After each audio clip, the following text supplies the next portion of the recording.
Practice করার সময় তোমরা অ্যাসারশন রিজনটাকে ভালো করে খেয়াল করবে। অ্যাসারশন রিজনে কিন্তু প্রচণ্ড মানসিক শক্তির দরকার হয়, কারণ এটা মনে রাখার ব্যাপার থাকে।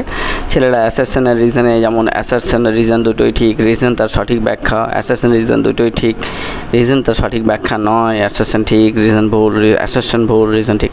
এই বিষয়গুলো কিন্তু ভালো করে লক্ষ্য করবে। ফিনাইল গিটা নিউরোনিয়ান একটা প্রশ্ন আছে, এরকম আমরা আরও 25টি প্রশ্ন দিয়েছি, তোমরা প্র্যাকটিস করবে।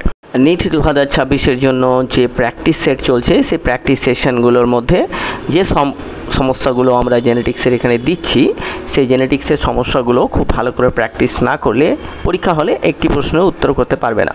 সেই জন্য আজকে এই সমস্যাগুলো আমরা এমসিকিউ হিসাবে যেগুলো দিচ্ছি সেগুলো দেখো, এবং ডেসক্রিপশান লিঙ্কে যে 100টি প্রশ্ন আমরা দিয়েছি সেই 100টি প্রশ্ন ডাউনলোড করো এবং সময় ধরে ঘড়ি ধরে প্র্যাকটিস করো।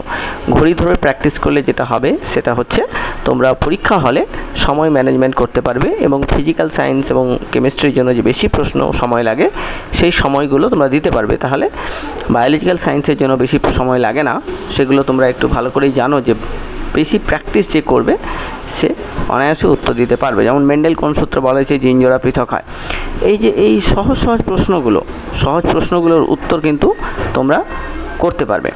আচ্ছা, এই প্র্যাকটিস সেটগুলো একটা বেসিক টাইপের দেওয়া আছে এবং অ্যাডভান্স টাইপেরও রয়েছে কিছু কিছু প্রশ্ন। যেমন এখানে দেখো, যদি একজন পুরুষ জেনোটাইপ এক্স হয় তবে কোন গ্যামেট তৈরি হবে, হেটেরোজাইগাস কি, এগুলো একটা বেসিক লেভেলের প্রশ্ন হলেও কিছু কিছু প্রশ্ন কিন্তু কঠিন লেভেলেরও আছে। যেমন অ্যাসারশন রিজনে যখন প্রশ্নগুলো আমরা দেব, সেই প্রশ্নগুলো খুব ভালো করে মনোযোগ সহকারে করতে হবে। এখানে ডাউন সিনড্রোম কী ধরনের মিউটেশন, এখানে আরও রয়েছে যেমন ক্লাইনফেল্টার সিনড্রোম, তারপরে রয়েছে টার্নার সিনড্রোম, এগুলো দেখে রাখবে। যদি অসম্পূর্ণ প্রকটতার ক্ষেত্রে F2 জেনোটাইপ ফিনোটাইপ কত হয়, মনে রাখবে এটা 1:2:1 দু ক্ষেত্রেই একই হয়। তো এইভাবে করে প্রশ্নগুলো আসে। প্রশ্নগুলো এরকমও আসে যে অসম্পূর্ণ প্রকটতার ক্ষেত্রে ফিনোটাইপ জেনোটাইপ অনুপাত কেন এক হয়। তো এই প্রশ্নগুলোর উত্তর তোমরা করবে। এর সঙ্গে অ্যাসারশন রিজনে যে কিছু প্রশ্ন আমরা দিয়ে দিচ্ছি সেগুলোর উত্তর করবে।